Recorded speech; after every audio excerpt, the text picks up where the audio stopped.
And now, weighing in out of the blue corner, Josh the Punk Thompson. 100%. And on the other mic, he weighs in from the red corner, Big John McCarthy.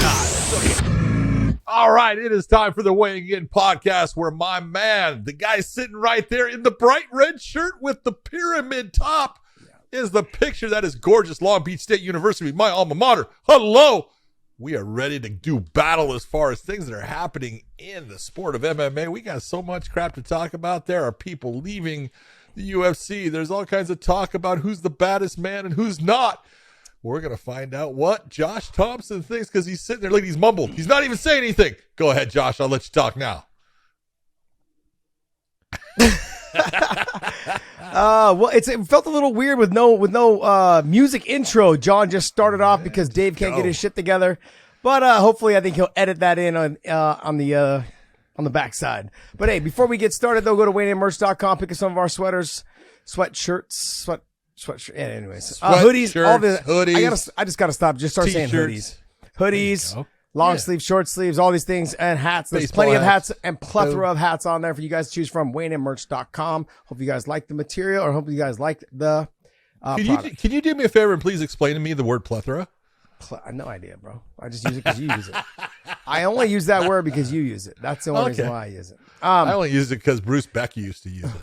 I don't even know who that is before my time. Oh, man. Make sure you guys hit that subscribe button, though, and that thumbs up, and hit that bell so you get our notifications when our shows drop. This is our midweek show, so we drop this sometimes based around some news that gets dropped at different times. So, like, we dropped the Nate Diaz news when he was fighting Tony Ferguson on a Friday. So hit that bell so you guys know when we drop our shows. All right, thank you guys so much. And, John, we got a lot to talk about. There is. The Francis stuff is real busy. I watched a little bit. Someone sent me a clip of Ariel talking about the scared portion of him, if he was scared or not. I mean, let's be real. Let's not get into that. We'll get into that a little bit later. But first, we're going to break down UFC 283, Teixeira versus Hill.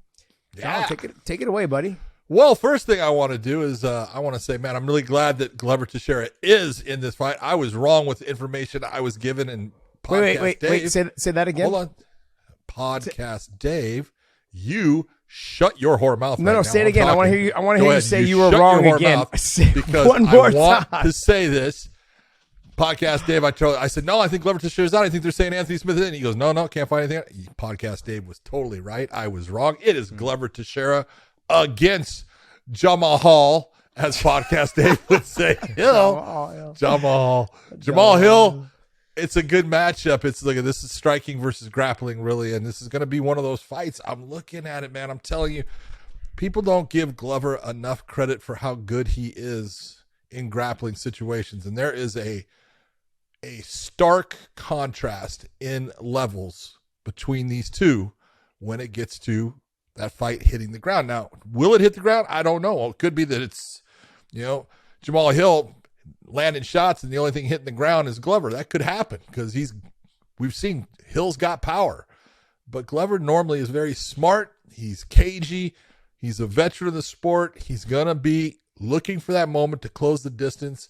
And if he can get this thing down, just like he did to Blachowicz, look, it's going to be a little bit different fight because we've seen, Podcast Dave's main hero, Paul Craig, he had, and it doesn't come out as a submission on the record, which is the stupidest thing ever. And this is when an official makes a bad call. But Jamal Hill's arm was popped by Paul Craig. And so we've seen, look, he can be submitted down on the ground. There is a difference in abilities. And you know that, Josh. Oh, I absolutely know it. But I also look at on the feet, Glover hasn't fought someone this fast in a long time. Very true. And when he did fight someone similar, I wouldn't even say similar in speed, but Anthony Smith was hitting him with some big shots in that first round. And Anthony was just teeing off on Glover. Jamal Hill can do the same. He can do the same thing. His speed, his reach, his ability to touch you and move and circle and stay out of the way of potentially getting in on the legs. With Glover, this is one of those contrasts between the two. If it hits the ground, I'm going Glover. If it stays on the feet, I'm going Jamal Hill. Now I keep thinking Jamal. Now I'm in Jamal all day. Jamal all day. But I think in that first round is is where most of the damage is going to get done by Hill. Hill's going to be able to touch him. I think both ways, though. Both ways. If there's one thing, and I want you to think about this, go back to when he fought Thiago Santos, because I look and say Thiago Santos and Hill are very similar as far as speed with their hands, good punching power. It's a similarity. They're not exactly the same, but there's a similarity there. And Glover he got hit by Santos a couple of times, and you could see it affected him. Mm-hmm. But there were times where he used his hands to actually throw shots, some of them actually touching just a little bit, some of them not touching very much, but putting his shots on Santos enough to where Santos is now moving his head offline, trying to get himself out of the way, but not being able to now take care of the change of levels that Glover is now executing, getting into his legs. And if Glover's got pretty damn good wrestling. It's once his hands get together, he's got you going. You're going for a ride. So if Hill can stay on the outside and keep Glover to the outside, I agree with you. Big problems for Glover. But if Glover can just shut that distance down and then use his hands to make Hill have to react and then change levels and get into him there, it only takes one time going to the ground with him and things could go bad for Hill quickly. So you're saying Santos, and I'm saying Jamal Hill throws straight punches. Santos very loopy, kind of rushes in, blitzes, and then rushes back out. True. I look at Jamal Hill's going to throw straight punches. He's actually really good at circling off and throwing off of those circling off. He's good at creating angles and coming up with the uppercuts and those type of things. That's kind of the kryptonite for Glover, because he tends to just cover and leave his elbows in like this, and the things come up the middle. He covers high. So look for Jamal Hill to use the uppercut and thread the needle between them, and look for him to throw the straight punches, but probably aim more towards the chest to keep him away, stop his ability to drop his levels and come in. I mean, I'm looking at this fight, and in a bigger cage, more room for Hill to circle and stay away. So those are things that all play a factor in for me for Hill. I mean, I'm obviously going to go with the big dog because I love old people, because I'm old now. and like you said, is that will Hill be the same guy after he gets up off the ground? Will he still have the speed? Will he still be able to circle and stay away, use his speed to use his lateral movement to stay out of the wrestling? And how will he do in an actual championship fight with championship rounds? Yeah. But you were using Paul Craig as an example, but remember that submission hit off the bottom, and Glover's not going to be on the bottom. He's going to be on top, putting the weight on you, making you carrying his weight. He's a grinder. He waits until you give him something, and then he snatches it up, whether it's the side choke, whether it's the back, whether it's just, whatever it is. But he's not sitting to his butt trying to attack arm bars. He ain't doing that. No. So he's going to be someone that puts that pressure on the top and just really tries to grind on you, wear you down. And my thing is, when Hill gets up, will he have any speed left? I know his power will still be there, but will he still be fast enough to get that power to Glover's chin? He may have a little bit in that second, maybe on the third, but we've known over the years, when you see fighters that are explosive, extremely athletic, and have a lot of pop, but they tend to slow down as the fight goes on. You get into that fourth and fifth, especially if you've been taken down, you're able to survive and get up. What's going to happen? I look at Glover getting the takedown. I look at Glover getting to a side choke position, unless Jamal Hill turns his back and then maybe finishing from the back. But I look at Glover staying on the top, really forcing that side choke. What do you think as far as where the fight's at in Brazil? Do you think it's an advantage for Glover? Or do you think possibly distraction-wise, more media coming to him for everything, a little bit more difficult? I think it really depends on when did he go out there. Was he out there 3 weeks ago? Was he out there just for the last 10 days? 2 weeks. 2 weeks. So 2 weeks. So if he's out there for 2 weeks, maybe he got a lot of the media done, last week, which is his last kind of like cruise week going into his fight. This week should be resting and getting ready for it. There is a lot more pressure when you're a local fighter. I mean, I fought in San Jose, I don't know how many times. And there was a little bit more media, a little bit more, autograph signing stuff, situation setups, meet and greets. All of those things were, they're time consuming. They do take into you. But during that week, you're really just resting, going back to your hotel. If you're smart, you're not out walking around. You're not out seeing family. You're not out doing anything. And I think Glover at this age, I think he understands what's important to him. Is that winning that title is very important to him. So I look at that. But then you also look at Hill getting to Brazil. I don't know if it's the first time he's been there, but if it is, going out and venturing out. I know how many fighters that get to a new country or they're out walking around all week. And I'm like, what are you doing? Stay a day or two after and go see what you need to see. They're out walking around. They're doing everything. They're trying to go out to do whatever it is and see the sights. I get it. Go see the site. They're doing the twofer. That's what I call it. They're doing the 2 for 1. You're there for one reason, but you're trying to fit in the second. Yeah, you're not on vacation. We'll see how he reacts as well. I mean, like I said, in that 4th and 5th round, the travel, how does it affect him? With Hill, I've always felt when I travel somewhere, whether it be France or Ireland or wherever we do shows at, and I come back, it's way easier for me to get acclimated back at home. I just fall right back into my routine pretty easy. It's hard for me when I'm over there. Now, he may have some sort of routine, Glover, when he goes back to Brazil. Hey, I have friends here. I can just rest with them or stay with them or whatever it is. You just have a small niche group of people that you hang out with. And you have a routine. Maybe it just feels like home. You're back at home and I'm just relaxed. I don't know if he's got, parents there or family there, whatever. It's like, just go over there and just chill at the house and they make you food. They do whatever. So that may work to his benefit. The extra press always works against you, I think, a little bit, but I like I said, he's got all the tools. He can stand enough with Hill. He just got to be very careful in that first round. And at every takedown, and I've said this before with Glover, every takedown he gets, they're going to become easier and easier and easier. And Hill's going to have to survive every single one of those. It's like you said, you're talking about the uppercut. Look at what happened with Anthony Johnson when Glover faced Anthony. What was the shot that hurt him? Yeah, his uppercut. The uppercut. Yeah, what was the? Yes, exactly. Didn't he lost to Gus, right? Yeah, and I think it was Glover? an uppercut. Yes. Yeah, that was an uppercut as well, I think. I'm trying to remember what it was. But I think it was an uppercut. He hit that uppercut. He hit that uppercut a lot during that fight from far away because of his reach. Yeah, well, yeah, it was a KO. Yeah, I remember watching it. I was at a wedding watching. Well, hold on. You're talking about Glover or Anthony? Glover got knocked out by the uppercut against Gus. Yeah. Yep. We were at Dale Cormier's wedding at that same day.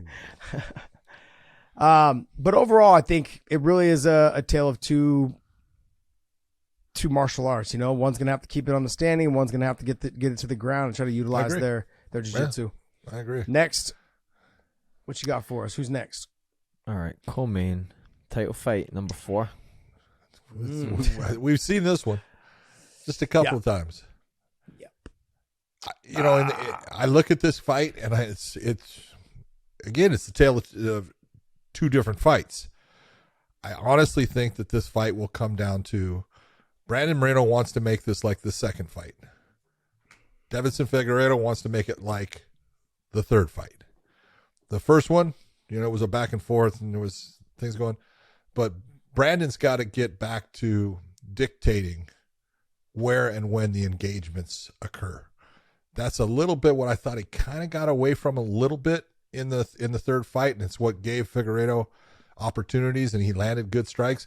Brandon's got to be the one. You got to be the one creating it. Be first, be third. He's going to try to counter his counters, and get off and make it to where he's now guessing when you're going to be coming in. But we've seen this fight. Look at they're both fun to watch. They're both great fighters. Moreno is he's a little junkyard dog, man, but he's fun to watch. He's got no quit in him. I'm not going to pick on, who's going to win this because obviously either guy could, but for a fourth fight, normally you look and you go, fourth fight, do you really want to see it? Yep. I really do want to see it. I think this is going to be fun. I look at Moreno, and in the last fight, he seemed like he just got comfortable, almost like kind of reading his own paper clippings. He was happy to be out there. He was playing around a little bit, just a little bit of the banter instead of just going out there laser focused and taking care of business. That was a big deal because in the first 2 fights, he didn't do that. He was 100%. I need to get this done. I'm pushing the pace. I'm touching you. I'm trying to, switch positions or get takedowns, whatever it was. He was trying to make it a true MMA fight. In the last fight, he didn't seem like he was really focused on what was in front of him. And I think it cost him.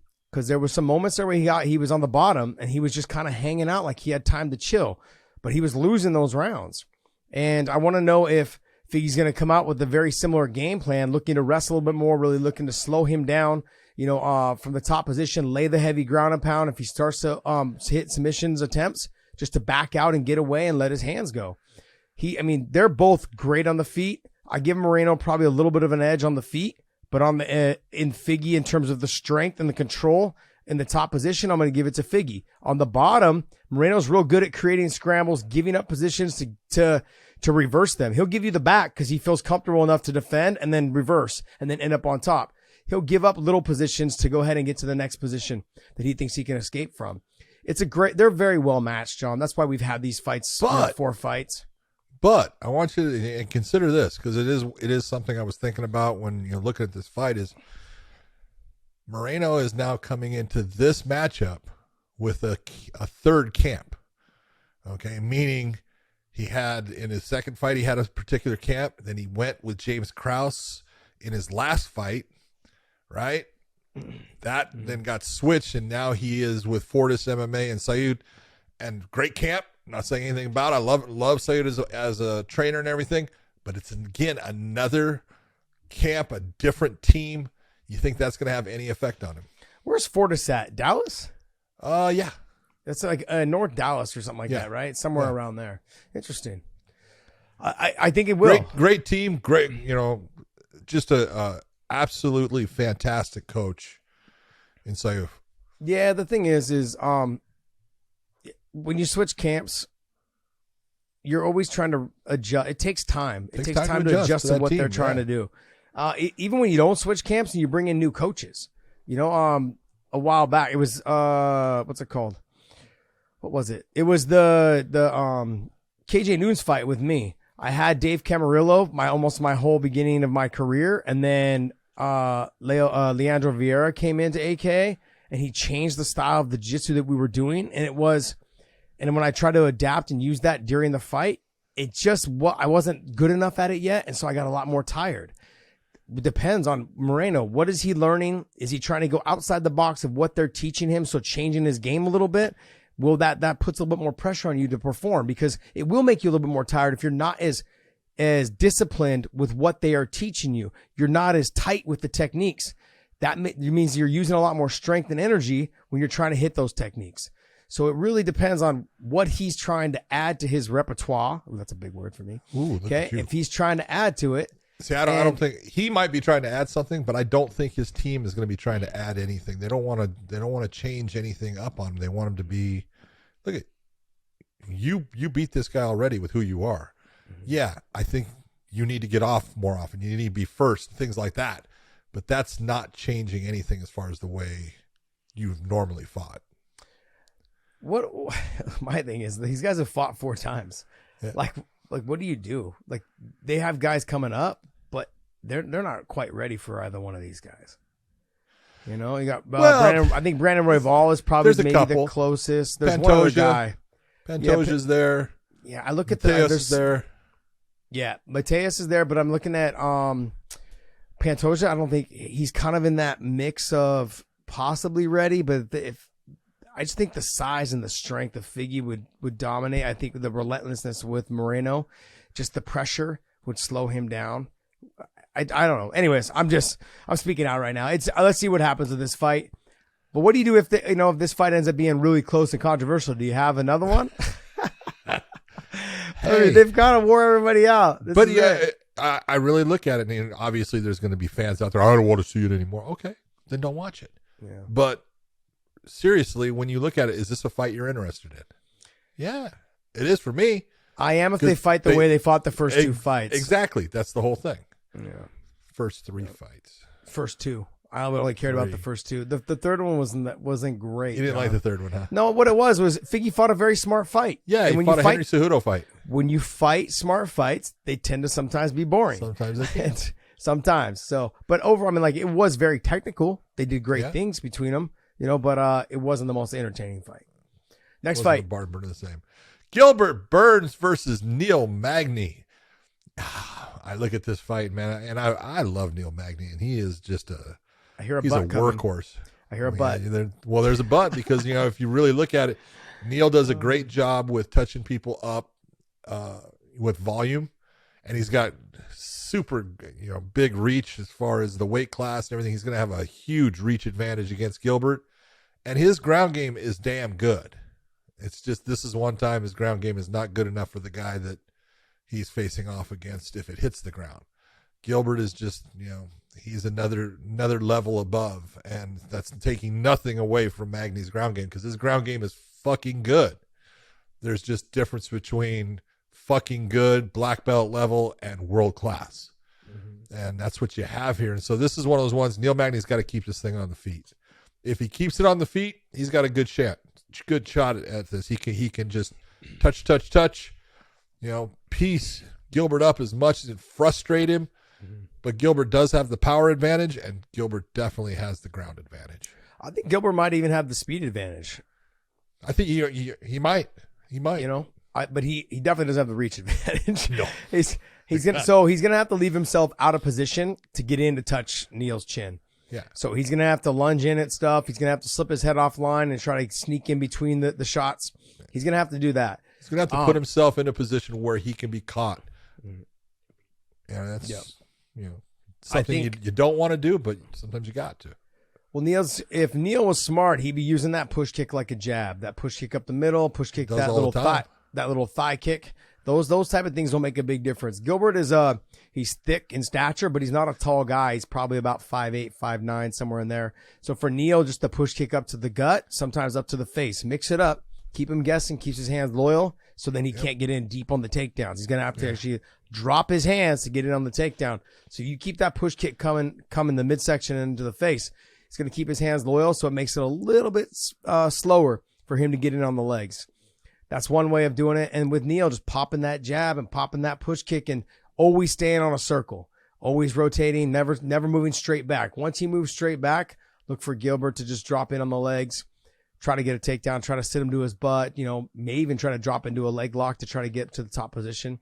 But overall, he's been feeling really comfortable on his feet. You look at the fight with Khamzat Chimaev. He was fine standing with him, and he rocked him and dropped him to a knee. So he's fine being on the feet with him. He's not afraid to be on the feet with anyone. So when I look at this fight, there is a big difference on who, when they get the ground, it's definitely all Gilbert. When they're on the feet, I give it probably 70-30, 60-40 to Neil. But there's a lot of things that you got to remember is that it takes time. Your mentality is, I know he's going to shoot. I know he's going to shoot. So that split hesitation is when Gilbert can get in and throw something and potentially land something. Gilbert's got the power, and I think he's got the speed. It's just he doesn't have as good of striking to get in, or the reach really, which will be a pain in the ass having to deal with someone long. The reach is going to be a problem for him. Yeah. Here's the thing, though, John. When fighters, they extend themselves so much, they force it so much, they just take anyone. Not a lot of people want to fight Gilbert. Not a lot of people want to fight Neil. Gilbert really wanted to fight in Brazil. This stylistically is not a great fight for Gilbert because he just poses a threat with that reach. Did he force it because he wanted to fight in Brazil? And will that pay off? That's a hard question to answer. Only Gilbert can answer that. But it's sometimes fighters want to fight in their country so bad they're like, just fucking give me anyone. And Neil's a tough fight for everybody. For everyone. He is. But since we saw him stand with Chimaev, we saw him, mix it up with everybody on the ground. I mean, the guy's he's phenomenal. So we're interested. This should be a really good fight. Should be a really good. Should fight. be. Then we've got pretty stacked card. I'm looking at this. This is a pretty stacked card. They've got some good fights on here. Lauren Murphy against Jessica Andrade. Jessica now back at 125 instead of being at 115. She's jumping all around there, that's fine as long as she's comfortable doing it. I'm sure she enjoys the 125 weight class a little bit more. She doesn't have to stress herself out. But true. This is one of those fights I'm looking at, and the real difference is, look, Lauren Murphy she's a gamer. She's strong. She's got a good ground game. I think speed is the big difference that I see between the two here. No, I think the power also. Well, you say power, and I say physical strength. Lauren Murphy is strong. She is. But I think power, as far as one punch power, I give it to you. I think Jessica Andrade has got more one punch power than Lauren Murphy. but they're very close in the way they do things and the way, the way this fight matches up. Jessica Andrade, I think, has got the speed advantage. Lauren Murphy is, she's a grinder. She's going to hang tough in this thing. We've seen both of them faced off against Valentina Shevchenko, and neither one came away as a winner with that. That's how rare. But this is a really good matchup, I think. I don't think it is. I think that Jessica Andrade is going to be the bully. She's going to push her around, and Lauren Murphy doesn't fight well going backwards. She's good when she's trying to set the pace. She's good at pushing the pace. She's good at getting in your face and trying to do things to you. She'll grind on you, wrestle you, hang on you, all of those things. But I think physically, Jessica Andrade is the better athlete. She's going to land the cleaner shots. She's going to push on her. She's going to not let her push her backwards. She's going to push her backwards. She's going to push Lauren Murphy backwards. Jessica Andrade can take her down if she wants. She probably won't. She'll just bully her around and throw big shots. And as Lauren gets hit more and more, I think she's going to start backpedaling, start not feeling as comfortable, and then Jessica Andrade is going to start to run away with this fight. Yeah, if she moves backwards, I agree with you. It's a bad fight plan for Lauren Murphy. She cannot be on her back foot. I don't think she wants to be on her back foot. I'm not saying she wants to. If she allows it to happen. Yeah. So that's the way I kind of predict. I see that fight going. I think Jessica's going to be able to just, with the mindset of, I'm going to push you around, I'm going to land my big shots, and you're either going to take them or you're going to drop you. She's nasty, We're man. Find out. Yeah. Then we've got Podcast Dave's number one fighter of all time, Paul Craig, coming from Scotland. Fantastic submission guy against Johnny Walker, who, man, I'll tell you what, in his last fight, Johnny Walker looked fantastic. He's been, in Dublin, Ireland, training with John Kavanagh, and you can see the improvements in his fighting style, what he's doing. He's fighting much smarter. I talked to him about, what he needs to do and what his plans are and stuff. He's got it all in place. He knows exactly what kind of fight he actually has to be involved in. He talked to me and he said, he goes, I tried to be exciting and I wanted everyone to like me. He goes, that didn't work out too well as I went up. He goes, I know exactly what I need to do. I've got a coach that's got me, doing the right things. He goes, stand by. And so I think this could be a really interesting fight. Obviously, on the ground, Paul Craig is dangerous. He is, from his back, he's dangerous, but he takes too many shots in trying to sometimes apply a submission. And when you got a guy as long as Johnny Walker, man, because Johnny Walker is tall, he's got long arms, and he's physically strong. Mm-hmm. Paul's got to be very careful about opening up in looking for that submission from his back and taking too many shots while Johnny's on top. Where I see this is that Paul Craig needs to be cautious about, because he's been kind of dropping down on the legs, just kind of flopping to his back, inviting you in. It looks really bad to the judges. He's got to be cautious about that. If you need to start learning how to wrestle, my man. This like just grabbing the leg and then falling down and what there was this camp. I can't think of the team. It was something AKA. Mm-hmm. And all their guys said their big thing. You can't teach a grown man to wrestle. Really, it's hard, but at least learn a single leg dump or something, man. Like it's just like he gets in deep like a body. I think he would be perfect for body lock takedowns. He gets in good on the takedown, but then he just falls to his butt or his back trying to attack something to try to pull you down. You've got to start working on your takedowns from the body lock. He gets in on the single, work your way to the body lock, start knee tapping, start lifting at the crotch, whatever it is, something. But you're never going to get to the title with that type of stuff. You can't be a one-dimensional fighter anymore. This is not 1996. Okay? This is not year 2000. You can't be one-dimensional. You need to start evolving as a fighter.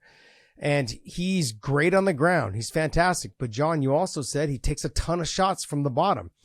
There's been several times I thought he was knocked out and the ref let him go and then the next shot woke him up. And so, and so I look at this fight. I think that Johnny Walker, if he can do everything possible to avoid being drugged down, even if he flops to the ground, just circle, get away, just say, get back up to your feet, make him fight that fight. Mentally, it'll start to wear on Paul Craig. Start touching him with the hands. And then as he gets tired and you get a little bit more slippery, If you feel comfortable enough, you get taken down, just kind of hang out in the guard, ground and pound. As he opens his guard, back out and get away. Don't waste any time trying to keep that top position. Keep those hands on the hips, big elbows, pushing away, getting your hips out and away. And if you got to turn your back and run instead of getting taken down, I suggest that. And we've seen John Jones do it. We've seen a lot of top fighters do it. Like, I'm not going to knock you for it. As long as you're getting the W, no one's going to give a shit. And they're not going to talk about they saw you run in the fight. So they're going to talk about how you won. It's a good fight.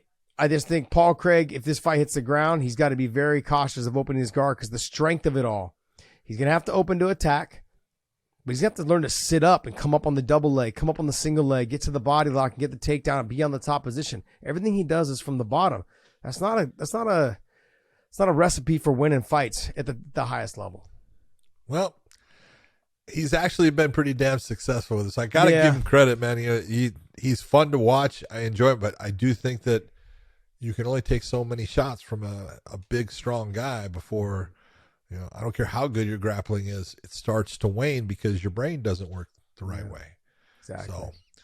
So, we've got the supposed last, and I hope it's the last fight of Mauricio Shogun Rua. He's taking on Ihor Potieria. Is that how you say it? Potieria? I don't know. I'm screwing it up somehow, but I look at this fight, and it's one that, I hate to see Shogun go, but I'm very happy to see him go.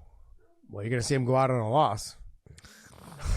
It's very unfortunate, but God damn, you didn't have to put it like that, dude. Where's the compassion? Yeah, where is it?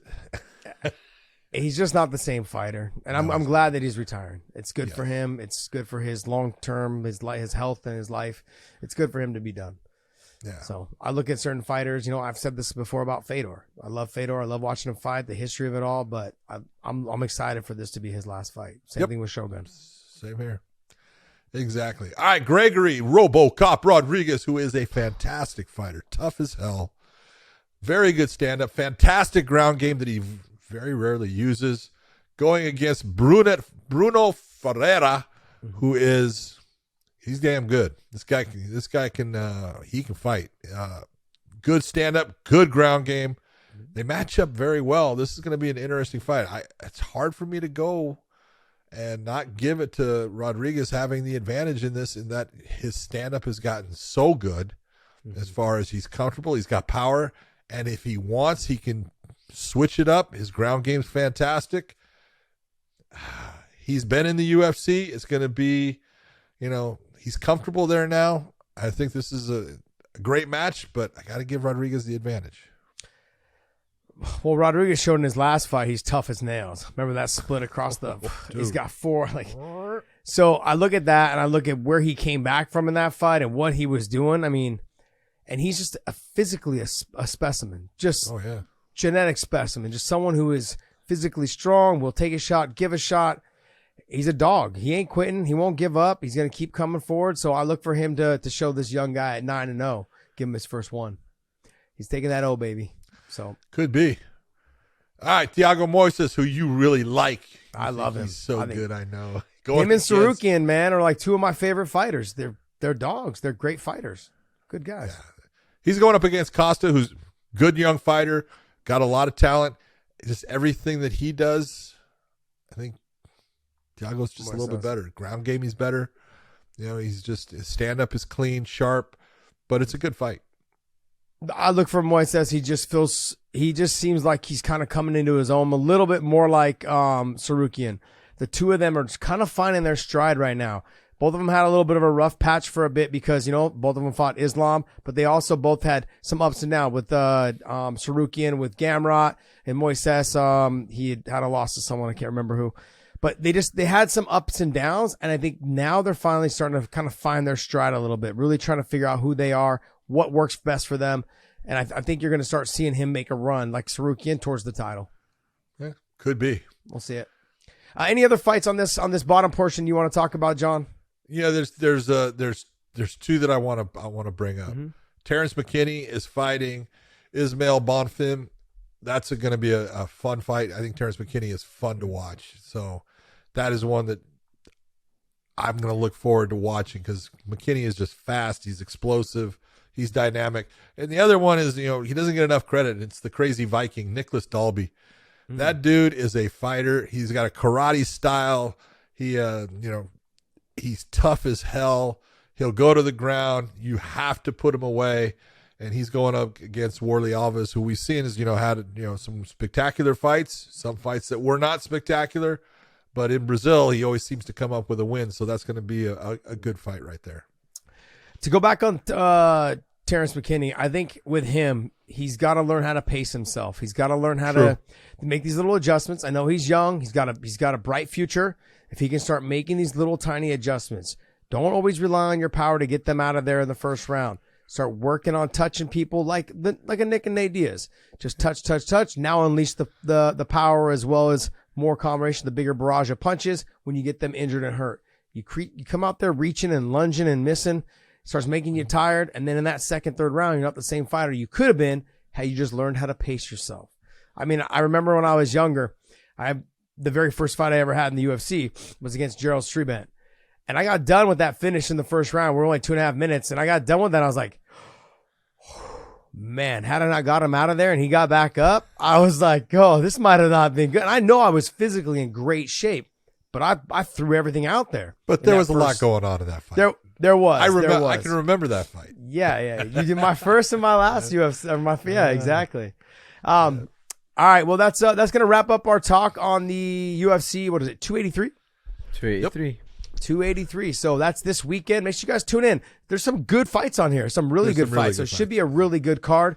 I'm kind of pumped, to watch. I'm so glad that John was wrong and Glover's still in it. I'm super happy about that. And I'm actually glad that John admitted that he was wrong. That must have tasted like vinegar coming out of his mouth. But it was good. I'm glad. He's getting wise at his old age when he can admit his faults. All right. So I was giving bad info. So looking at this thing on paper, what do you guys predict for a rating 1 through 10? How are you guys predicting you're going to be scoring this on Sunday morning when you talk about it? If all the fights that I see live up to their potential, I'm going to give it probably a 9. Maybe a 9.5. That was close. I was going to say 8.5. Yeah. I was leaning towards 8.5. It's a hell of a show. I was leaning towards 8.5, but I think because you have a lot of young people like Terrence McKinney down at the bottom, of the prelims, that's going to kind of flare up the whole bottom prelim card. I think if he gets a good finish or if the fights are scrappy back and forth, I could see some of those prelims in Brazil, them just getting after it, the crowd going nuts, hyping them up even more. I could see this card being up there around a 9.5.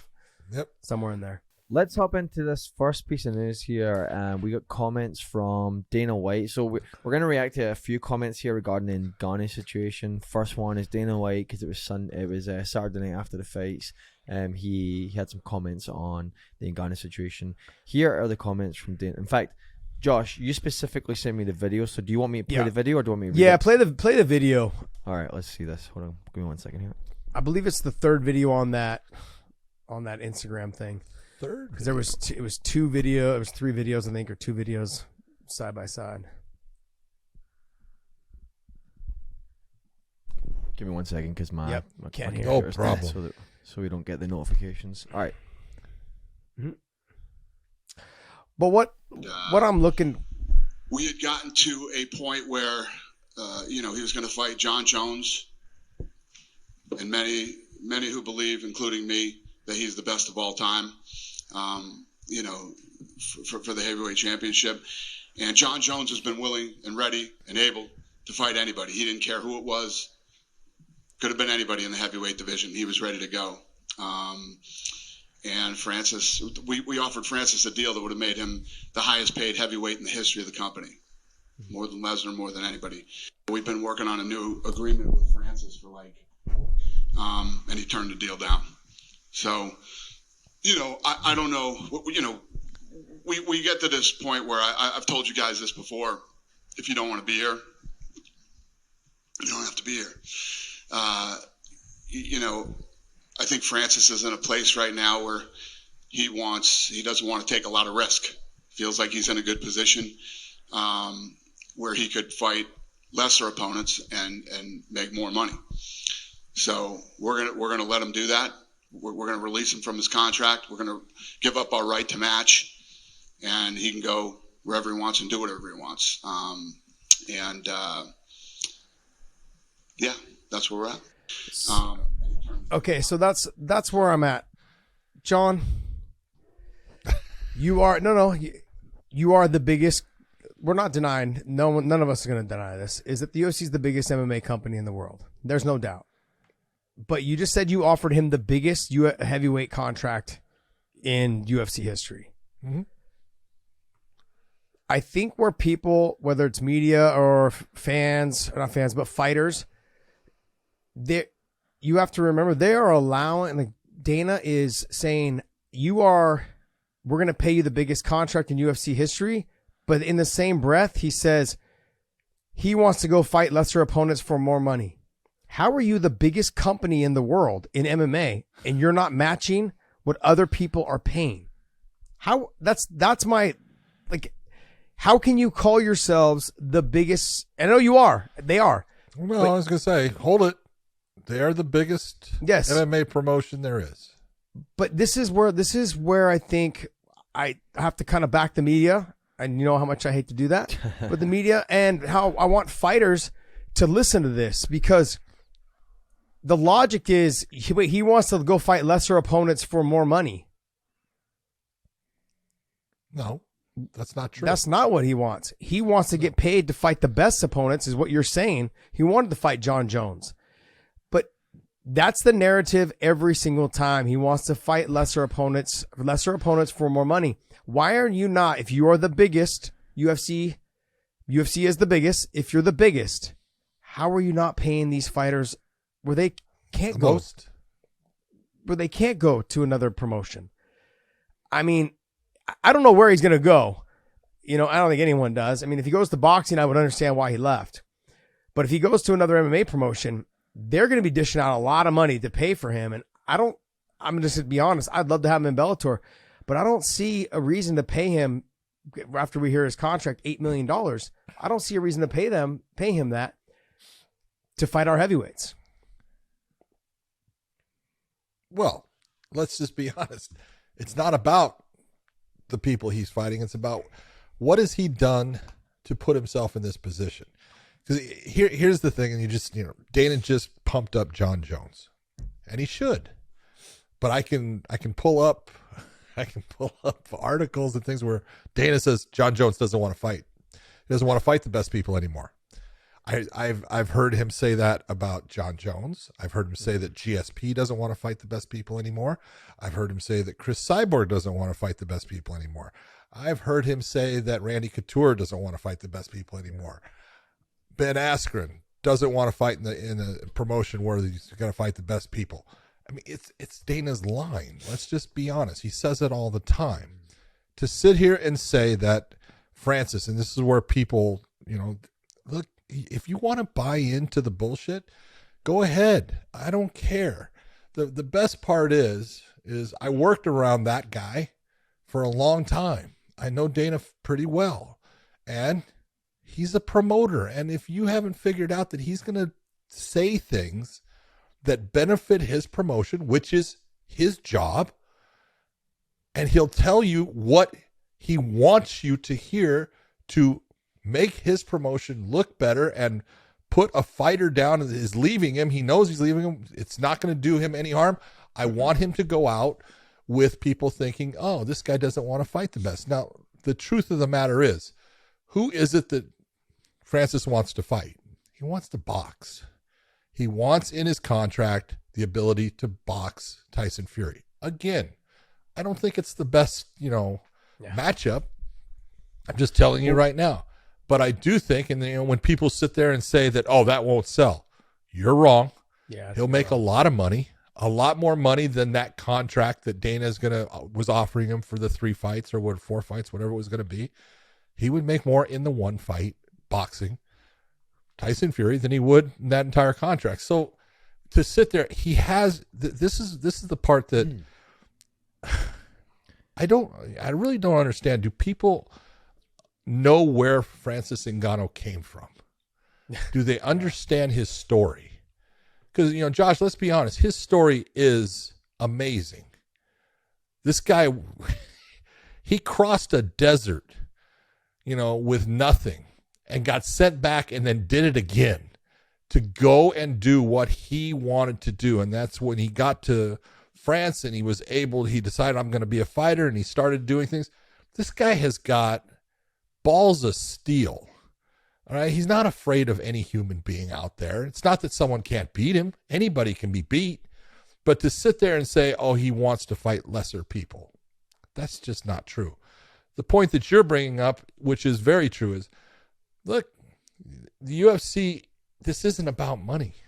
The UFC could have offered him a whole lot more money, and Francis wasn't getting the things that were important to him. He's bringing up, hey, I want to have outside sponsorship. I don't want to wear your cryptocurrency where you're making the money off of it, and I have to wear your shirt. My trainers have to wear your stuff. I have to wear your, Dwayne Johnson, Under Armour tennis shoes. I want to have my own sponsors. I want to be able to put a Nike swoosh or whatever it is, on my trunks. They weren't going to give him that. The other thing he wanted is, I want health insurance. Now, they might have actually put something for him individually for health insurance, possibly. They could have done that. Well, then he wanted representation. As soon as that word came out, you go, well, that ain't going to happen. Because the UFC doesn't have to do those things for all of their fighters until they get to a point where they have one, like Francis here. And one of the things, look, Francis trains out of Extreme Couture. Who's one of the guys that tried to leave the UFC to go fight better competition? Okay, because that's really what Randy was trying to do at a certain point. He wanted to fight Fedor. That was the big fight. That was the fight that everyone wanted to see. People are, when you go back in time, Josh, think about this. All these people out there, they're saying, it's, if you don't fight in the UFC, you're not fighting anybody. Well, I can remember back when people were saying, well, if you don't fight the Pride, you're not fighting any. The UFC's heavyweights can't compete. Yes, they could have. Pride had good heavyweights. The UFC had good heavyweights. Good fighters all the way around, and that's the way it still is. You have good fighters everywhere. But for Francis to sit here and get what he wants, it's going to take a lot. You've got the PFL is out there. Yeah, I don't know. I don't know if they can actually afford, to give Francis what he wants and everything. They can definitely give him the sponsorship stuff. Now, they have him wear a certain kind of uniform too. Bellator lets him wear what he wants, and he can have all the sponsors he wants. So that part's easy for him. The representation for fighters, I guess the PFL's kind of trying to do that with the Jake Paul thing right now and everything. But you look at this entire situation, it comes down to this. The UFC is the biggest organization there is. But they're going to have to change certain aspects of their business model when they finally get somebody like a Francis who is their champion and doesn't want to fall in line with the status quo of the way things have been business-wise with the UFC. They want something different. The UFC is either going to change it or they're going to continue to lose these people who put it in their mind, I'm willing to walk away. And that's what Francis was willing to do, and that's what he did. He looks at it like, if I sign that contract, I am failing as a not only fighter, I'm failing as a man to give in to something that I know I should get, that everyone else should get. If I'm not willing to stand up for this, then who is? That's really what it comes down to. Randy tried it. He lost a ton of money in legal fees because the UFC just beat him down. Yeah, but he left while he was still kind of under his contract, correct? Yeah, because there wasn't that. You got to figure the contracts were different back then. Back then, if you were the champion, you couldn't get out. Yeah. Now there is a sunset on it. Yeah, because I guess it's against the law. You can't now bind someone to a contract for right. in perpetuity or in whatever servitude. it's called. Yeah, whatever it's called. Big words. There's ways to look at this. I think Francis went a little bit overboard on some stuff. Like with the sponsors, he could say, hey, I want Monster to pay me a little bit more. Or you just give me a percentage of what Monster pays you. and requiring for crypto to pay him instead of paying him the 25 or 30 or 40 grand, whatever it is as a champion. I want 100. You know, like that's negotiable. That stuff is negotiable. The health insurance, I agree with you. They probably would have done something and said, hey, you know what? We'll give you health insurance, you know, for however long, whatever it is. Asking for it to be a fighter advocate. They're not trying to involve fighters into anything in their business. That's not what they do. That was a huge red flag one right there. That was never going to work. You don't get a seat at the table ever. Like we have lawyers and we've got Dana and we've got matchmakers and that's our voices. And we've got our investors. That's it. We don't need anybody else. And we're doing things the way we're doing them because it's been proven to make us a lot of money. Yeah. And I don't blame them. But all these other fighters in the heavyweight division, not heavyweight division, all these other fighters as champions or making your way up in the rankings. I've said this, I don't know how many times, fight out your contracts. Like, let them fight them out. And the reason being is because you are fighting. If you're going to say you're fighting, fans will say you're fighting the best competition in the world. You know, Dana will continue to tell you want to fight the best competition in the world. But he just told you himself that you can make more money somewhere else. Fighting lesser competition. So you can make more money if you fight out your contracts.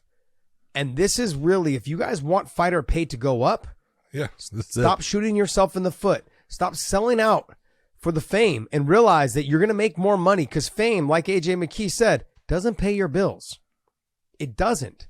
And I've said this over and over with the Eddie Alvarez thing. He's the fighter that did it right. He went from organization to organization. Sure, he bounced around, but the guy's made a ton of money everywhere he's went. And I look at this. Francis is like the stepping stone of like, hey, I'm going out on a limb. I fought out my contract. They've got it knocked off now. Okay, I'm out. Now, like I said last week, I sure hope he has that boxing match pretty much lined up. I'm sure he does. You know, I mean, I would hope so. And on top of that, you have other fighters. You guys need to take note that, hey, Dana White just told me that I can make more money somewhere else. And I'm fighting in the biggest organization in the world. What am I doing? And I'll have a longer life expectancy if I'm fighting the easier fighters over there. And I'll make more money. I can fight longer and make more money. And then the fact that I fought longer, I'm going to make more money because I'm fighting longer. It's a way to look at it. If you're a top level fighter in the UFC and you're a top 3 or a top 5 or a champ, start thinking about fighting out your contracts. Now I hope that the UFC says, okay, we start seeing these guys fighting out their contracts. Let's start paying them more, try to keep them happy. But there's no way they should have lost their heavyweight champion, the most dangerous man in the world. There's no way that they should have lost him. It should have never have happened. If you're the biggest promotion in the world, you shouldn't be losing your biggest asset. Heavyweights they're so hard to come by, and you've got one that can fucking fight. You know, he's got a great story, and he's very personable. I mean, you see him I follow him on Instagram. He's hilarious. Watching these little guys try and knock the wind out of him, you know, with punches to the stomach. And I'm just laughing. I'm like, this guy's crazy. He's got a good heart. He's a good person. He's been through a lot in his life. He's not afraid of anybody. Doesn't matter who you are. You know, if he was afraid of someone, why in his contract negotiations, he was negotiating, he wanted to fight John Jones twice. And Stipe. Yeah, like he wanted to fight the best guys who had ever come before him or the guys that people consider to be the GOAT. I don't see that as being someone who's afraid. I see that someone who's very motivated. The whole afraid thing is, you know, if that's what's in someone's mind, just stop watching the sport, okay? Because you just have no clue. Well, John, when I left the UFC, and I want to make sure it's clear, I left the UFC to go to Bellator. They didn't release me. I left, and the same thing happened. They said that we released. They said they him. Released you. Yeah, I know. That's what they said. But the same thing they did the same thing to him. They're gonna say they released you, but in reality, no. You knew that I was leaving. The buzz was around. They already knew. They tried to re-sign me for that whole time that I wasn't fighting. After I fought Tony, they were trying. They were trying to get the deal done. They kept trying to get the deal done. And when I finally just said, I'm going to check and see what other organizations can offer me, they said, okay, well, then we're just going to go ahead and not match. I was like, all right, that's fine. I'll move on. So there was already talk. I mean, there was other talk of other people. Yeah, they just said that they were. Boom, so right they did there. this. Yes, Dana White Dana White, says UFC released released Josh Thompson. There you go. and that's not true. And so. I mean, I saw this when I heard that they released him. I'm like, no, he fought on his contract. He waited till it was over, and now he decides to leave. That's their narrative, that they're going to fight lesser opponent. And if you decide to leave, we released you. You didn't leave, we released you. It's the same thing. It's repetitive. And I think if fighters, they start doing more of fighting out their contracts, they're going to have to start changing the narrative on how they talk about this, because you can't say every top fighter now, oh, we released him. Why We're did you releasing release a him? top fighter. Yeah, We're releasing. top We're just fighter. no. It's commonplace. We release people that hold our titles. Yeah, that's not a good look for them. So if you want to put pressure on the UFC to pay fighters more, start fighting out your contracts. You'll start seeing your guys' wages go up, or you'll at least have a little bit more of a negotiation or bargaining tool to come to the table with, and say if a couple fighters start saying, I'm going to fight out my contract, you'll start seeing them raise the pay, and they'll start making adjustments and changing the way that they talk about, hey, we pay our fighters this much percentage. You're not looking to get the Ali Act. It's going to fuck your sport up. You guys, we love this sport the way it is. You're going to fuck it up by trying to bring this Ali Act. I keep hearing all this media. Oh, there's a new senator in town. There's a new this in town. And the Ali Act's going to fuck this sport up. Now, if you guys can get together like the NFL's like player unions or whatever it is, and you have someone like a Francis, you have someone like a GSP at the top going, hey, I'm the one that's going to speak for them, and the fighters get together outside of that. If fighters were to just say like, hey, you have to talk to our players, our fighters association, leader or whatever, they would go, wait, what? If you guys develop that on your own, you don't need maybe like a lawyer to help you with the contracts and the paper, but that's it. You just need someone like a solid voice, like a GSP. I mean, I use GSP all the time because he's liked across the board, and he has a somewhat personable still relationship with Dana. And, and they've done business over the years and years of doing business. So I could see that potentially working. Just an idea. I'm just speaking out loud, take it for what it's worth. Well, the one thing that I'm going to put out there, everyone's going to sit there and say, well, you both work for Bellator, so let's just make this real clear. I don't think he's coming to Bellator. Okay. Would I like to see it? Of course I would. Yeah. But because I'm selfish. Absolutely. I want to see his fights. Yeah. I'm just going to tell you straight out. But wherever he goes, I don't care if he ends up not signing with any MMA promotion, just does boxing. Good for him, because he's going to get paid, and he's the one that's in control of his destiny. He's the one that is, you're making those decisions. You got to live and die with them, but you're not allowing someone to control you. Yep. That takes balls. It takes balls, and I give him credit for it. Yeah, it's a big risk he took, John. It's a big risk, especially when you don't know whether sure, we can talk about the boxing deal being done, but we've seen boxing deals fall apart at the 12th hour, like right at midnight. It's shit, that didn't work out. I mean, the Manny and the Mayweather one, like they had it all down. Manny took less, and he was willing to fight, and then Floyd nixed the deal. Nope, didn't like it. Waited a couple years later, and then they got it done. But still, things in boxing, they're not set in stone. Sure, let's do it. Let's do it. Never. All right, next, what you got? All right, let's hop into this next one. I just want to get your thoughts on John Jones saying that he's past the point of talking shit. Is that an indication that he just wants to not shoot himself in the foot and after a long layoff?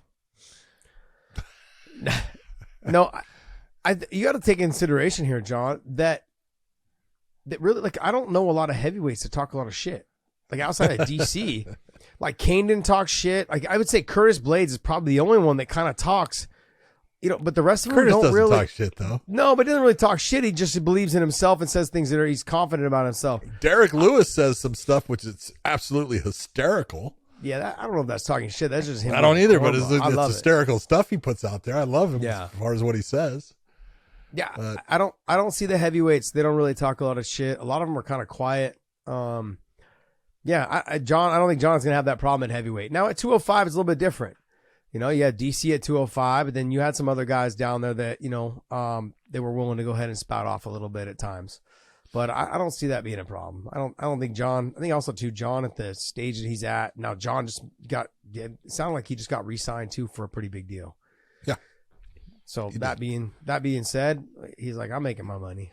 I'm good. He's got exactly what he wants, and all he's got to do is go out and perform. And that's as far as the trash talking stuff. I will say this at times, and especially you can take a look at with John, especially him and DC. Some of the stuff that they said, some of it went too far.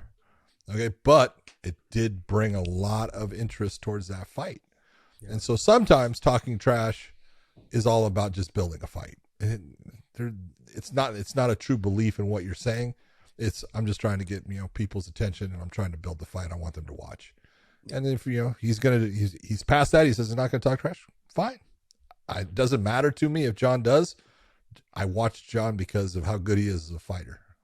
Yeah. Well, I look at some trash talk, right? Like I love the Stotts and the Sabatello trash talk because it was about each other. It was about each other. It was a little bit of, back and forth banter. No family got involved, no religion, no, none of that other stuff got involved. And I condone that stuff. I'm like, hey, you guys are building up the fight. It ended up being, the fight to me was good because I was in the arena and the crowd was going crazy and they were obviously loving more Stotts but then even Sabatello's crowd got involved. I look at it with John.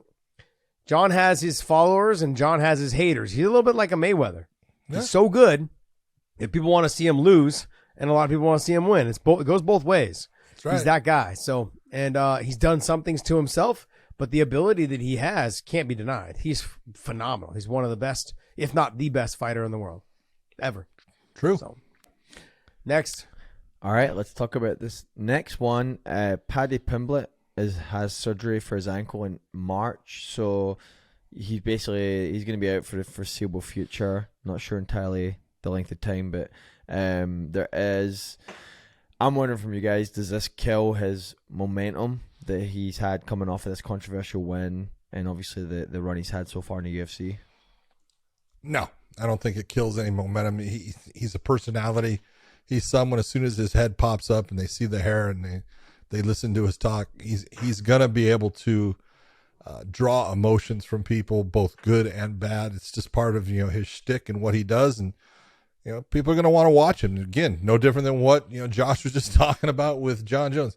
When you get somebody like a Paddy, there's people that love him, want to see him win. It's everything. It makes them feel good about it. And there's people that hate him and they want to see someone whip his ass just so they can say, so-and-so, I watched them whip your ass. Okay. The Paddy's doing the right thing then. He's getting people's attention. And that attention span, although short, injuries happen. He's going to get his ankle, taken care of, and he'll be back within, 2023 near the end of it, and he'll be fighting again. So I don't see it as a problem. My question is, why are you waiting until March to have the surgery? I don't know. That doesn't make sense to me either. But then again, universal health care. There you go. That's exactly what I was going to say. I mean, Dave, you live in Scotland. I mean, how does that work? It's bad right now. It's really bad right now. Yeah. Okay. It's really bad. Yeah. So I'm like, why is he waiting until March? Like, and that jeopardizes a lot of time for you to get better, for your recovery, for you to get back into the cage and make some money. That sucks. All right, next. All right, let's look at this one. So the slap fighting debuted the other night on TV, and is this Dana's? No, this is not Dana's. No, this video, or this picture rather, made the rounds on the internet after this dude got slapped so hard that his face swelled up, and does not look pleasant. Want to get your thoughts on this, especially it doesn't look pleasant. Then again, getting slapped in the face. I think these guys were going like 10 rounds of it. 10 slaps. Okay, John. I'm just going to tell you straight out. Like, I'm all for competition, and I'm all for any kind of competition there is for the most part. I really find it hard to believe, especially with, a place, like Nevada, that they are regulating sanctioned brain trauma. That's what it is. There's no defense of any type. One of the things Josh said, was great for me back when, when the UFC was starting to, try to, get off the ground, and people in all the boxing communities and everyone, they're trying to put it down. And then we were in court. The best part was I could go to court and be honest and say, look, these guys are martial artists. They are collegiate athletes. They are Olympic athletes. These are people that understand what they're doing. There is skill to everything they do. If they weren't skilled, then there is things wrong with what we're doing. But the fact that they understand what they're doing, they have the ability to defend against everything that's being done.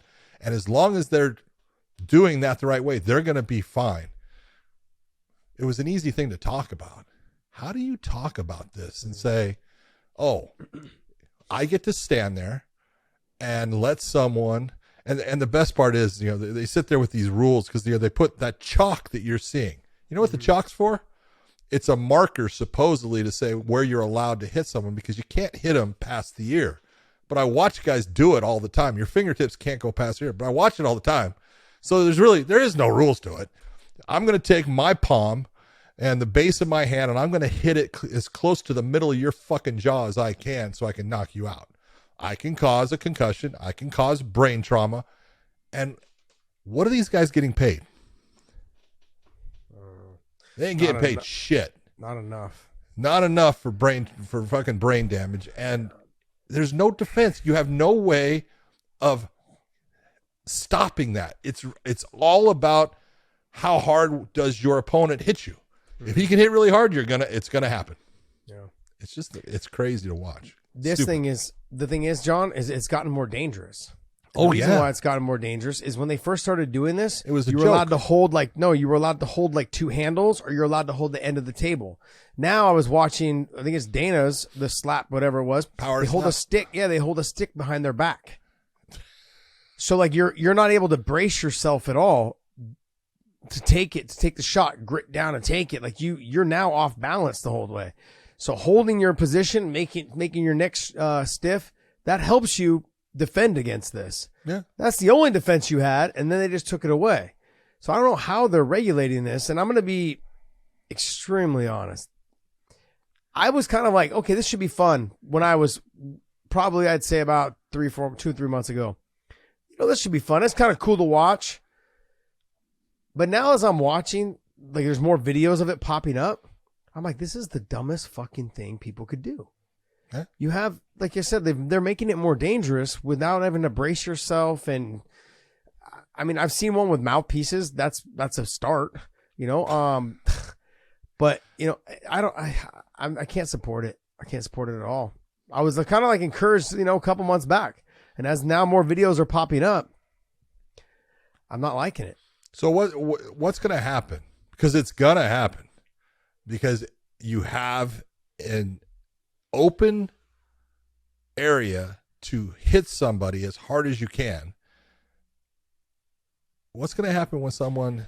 Well, John, this picture right here, this guy has a broken orbitable. Yeah, orbitable. Orbitable? Yeah. He might have a broken jaw. Yeah. Based upon the swelling down in his face, how low it is. He's definitely got a problem as far as the junction of his jaw into his skull. He's got damage there. And he might have a broken orbital. That's why you see the puffiness. That might be from the lower part just coming up. Yeah. Or he could. But you just look and you go, and we're going to have a world champion in power slap or whatever this is. I don't even know what RXF slap fighting. Really? But I want to know how much money he made. Not enough. I want to know. Yeah. All right, next. A whole bunch. I think we'll wrap up on that one. Okay. We'll take it home here. All right. Well, if you guys enjoyed this show, make sure you guys hit the subscribe button, hit the little thumbs up, get our algorithm going, and then also the little bell. That bell will let you know when we drop our show. We want to thank you guys for listening to us at the Weighing In Podcast. Check out some of our merch at weightinmerch.com. We've got all the hoodies. That's all I'm saying these days. Hoodies, short sleeves, new designs. All the hoodies, all the t-shirts, all the caps that you could want or need. Go. Absolutely. All right, but make sure you guys hit that subscribe button. Thank you guys so much for tuning in. Hope you guys enjoyed the show. And John, take us away. For everyone out there, hope you have a great week coming into a pay-per-view weekend with the UFC. And don't do that slap fighting. It's really stupid. We'll see you.